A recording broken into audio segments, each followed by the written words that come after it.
वैसे तो रामायण का हर एक प्रसंग ही मन को मोहित करने वाला है। राम और सीता की मुलाकात और उनके स्वयंवर से जुड़े कुछ प्रसंग हैं जिनकी जानकारी शायद ही कुछ लोगों को होगी। श्री राम द्वारा तोड़े गए धनुष को लेकर भी कुछ रहस्य बताए गए हैं। अक्सर लोगों के मन में यह भी सवाल आता है कि जब रावण कैलाश पर्वत उठा सकता था तो शिव का धनुष कैसे नहीं उठा पाया, और भगवान राम ने कैसे उस धनुष को उठाकर तोड़ दिया। आइए जानते हैं राम सीता स्वयंवर और इस रहस्य के बारे में। पौराणिक कथाओं के बारे में बात करें तो राजा जनक भगवान शिव के वंशज थे और भोलेनाथ का धनुष उनके राजमहल में रखा था। एक बार महाराज जनक ने अपनी पुत्री सीता के स्वयंवर की घोषणा के साथ ये भी ऐलान कर दिया कि जो धनुष की प्रत्यंचा को चढ़ा देगा उसी से मेरी पुत्री सीता का विवाह होगा। शिव धनुष कोई साधारण धनुष नहीं था, बल्कि उस काल का ब्रह्मास्त्र था। उस चमत्कारिक धनुष के संचालन की विधि राजा जनक, माता सीता, परशुराम और विश्वामित्र को ही मालूम था। राजा जनक को इस बात का डर सताने लगा था कि अगर धनुष रावण के हाथ लग गया तो इस सृष्टि का विनाश हो जाएगा। इसलिए विश्वामित्र ने पहले ही भगवान राम को उसके संचालन की विधि बता दी थी। जब श्री राम द्वारा वह धनुष टूट गया तभी परशुराम जी को बहुत क्रोध आया, लेकिन आचार्य विश्वामित्र और लक्ष्मण ने समझाया कि वह एक पुरातन यंत्र था, इसलिए संचालित करते ही टूट गया। तब जाकर परशुराम का क्रोध शांत हुआ। उसके बाद माता सीता ने भगवान राम के गले में माला डालकर विवाह को संपन्न किया। दोस्तों, अब सवाल उठता है कि विशालकाय और शक्तिशाली धनुष का उत्पत्ति कैसे हुई और राजा जनक के पास ये धनुष कैसे आया।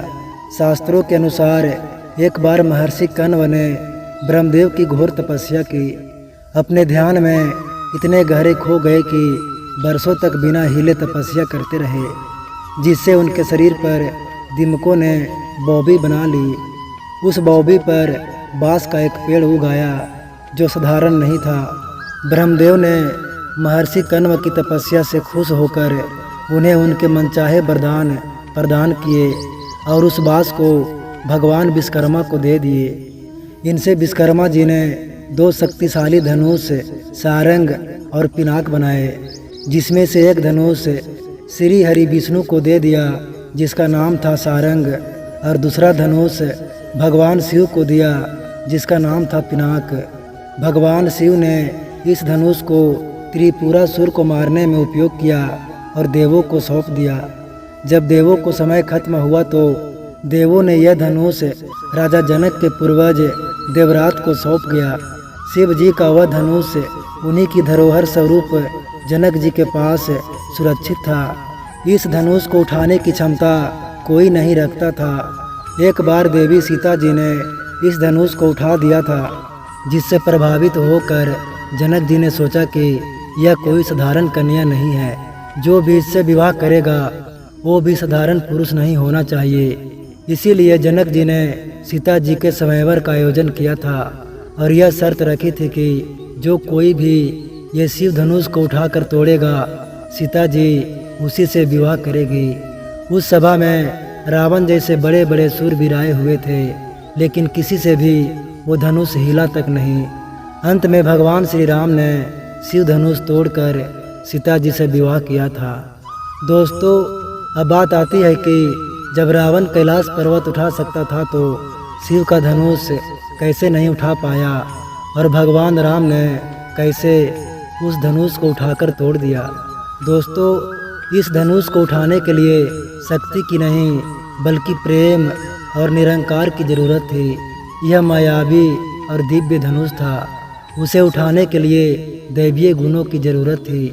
कोई अहंकारी उसे नहीं उठा सकता था। रावण एक अहंकारी मनुष्य था। वह कैलाश पर्वत तो उठा सकता था, लेकिन धनुष नहीं। रावण धनुष को तो हिला भी नहीं सकता था। रावण धनुष के पास एक अहंकारी और शक्तिशाली व्यक्ति का घमंड लेकर गया था। रावण जितनी उस धनुष को उठाने में शक्ति लगाता था वह धनुष और भारी हो जाता था।